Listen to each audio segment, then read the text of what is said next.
আসসালামু আলাইকুম। ঈদ মোবারক। বাংলাদেশ ক্রিকেট টিমের পক্ষ থেকে ব্যাকের ঈদ মোবারক। এরে ভাইয়া তানজিম সাকিব ভাই অমায়িক, এক কথা অসাধারণ, এক কথা আনপ্রেডিক্টেবল। মোস্তাফিজুর রহমান ডেতোবারে কী খেলাটা না দেখালো ভাইয়া।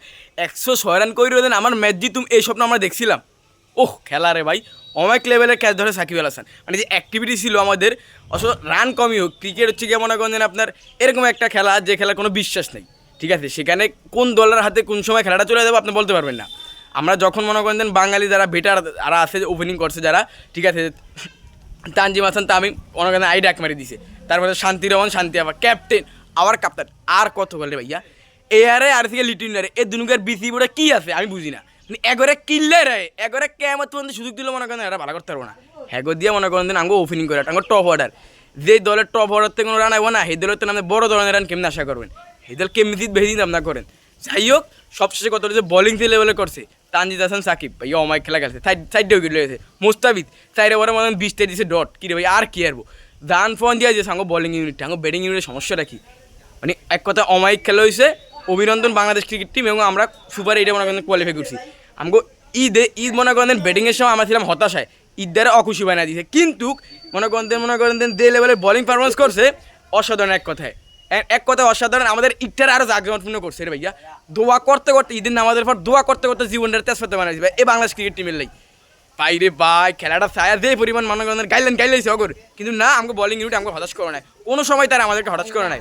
আশা করি আমাদের ভালো কিছু হবে, আমরা কোয়ালিফাই করছি আলহামদুলিল্লাহ, আমাদের আবার সেরা বিশ্বকাপ। কিন্তু ভাইয়া আমার কথা হয়েছে এই তো শান্তরে আর থেকে লিটন কাকুরে ভাইয়া আর কত কাল এখন শান্তি ভাইয়া, একবার মনে করেন সেরা ট্যাগ লাগে আর কত কাল আল্লাহর হস্তে ভাইয়া। আগামী ম্যাচ থেকে একবার বাদ দিয়ে অন্য ফিলার লো ক্যাপ্টেন্সি আঙ্গো তার কিনের দেওয়া ভালো ক্যাপ্টেন্সি করবো, ঠিক আছে? আশা করি সামনে ভালো কিছু হবে ইনশাআল্লাহ। সো যারা তানজিম হাসান তাকে মানে সাইফুদ্দিনের কেন দাঁড়া নেয়, একজন নির্বাচক আর একজন কোচ অবশ্যই আপনারা আমার চেয়ে ভালো জানে, সুতরাং তাদেরকে নিয়ে কথা বলতে হলে আপনার ওই লেভেলে গার্ডস থাকা লাগবে। তানজিম হাসান সাকিবের মনে করেন ঢুকাইছে আর বিশ্বকাপে আনসার যে ধরনের কথাবার্তা বলছে, প্রত্যেকটা ম্যাচ সামনে দেখেন তানজিম হাসান সাকিবের অবদানটা অনেক বেশি মূল্যবান।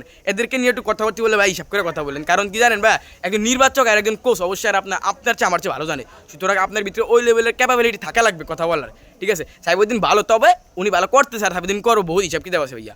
অভিনন্দন বাংলাদেশ ক্রিকেট টিমকে, সেই সাথে অভিনন্দন অনেক ভালোবাসা তানজিদ হাসান সাকিবের আর সিকে মুস্তাফিজুর রহমান, তাসকিন আহমেদ যারা ভালো করেছে। সাকিব আল হাসান অমায়িক খেলা খেলছে, সেই লেভেলের ক্যাচ ধরছে, মূল ইম্প্যাক্ট ছিল সাকিব আল হাসান, ভালো বল লাস্ট ওভার 2টা উইকেট নিছে, অমায়িক খেলা খেলছে ভাই। আমরা হতাশা চাদর থেকে তুলে বেরোতে পারছি, সুপার এইটে গিয়ে বাংলাদেশ যাই খেলুটা গেল আলহামদুলিল্লাহ, কারণ এই পর্যন্ত যে লেভেলের মনে করেন ফাইট করে আমরা দিচ্ছি আলহামদুলিল্লাহ। আমাদের জায়গায় অন্য কোনো দলের হয়তো খেলাটা বাইর করতে পারতো না, 106 রান হলে আমরা কোনোদিন জিতার চিন্তা ভাবনা করিনি। তবে ক্রিকেট তো ক্রিকেটই, যেখানে কোন সময় ম্যাচ ঘুরে যাবে আপনি বলতে পারবেন না। শুভকামনা বাংলাদেশ, ঈদ মোবারক সবাইকে। বাংলাদেশের জন্য সুপার এইটে যাওয়ার জন্য শুভকামনা, এবং সকলে দোয়া করবেন ভাইয়া। নামাজ পড়তে দোয়া করতে সবাই বাংলাদেশ টিমটার লাই। আল্লাহ ভরসা, সব ভালো থাকবেন, সুস্থ থাকবেন। আসসালাম।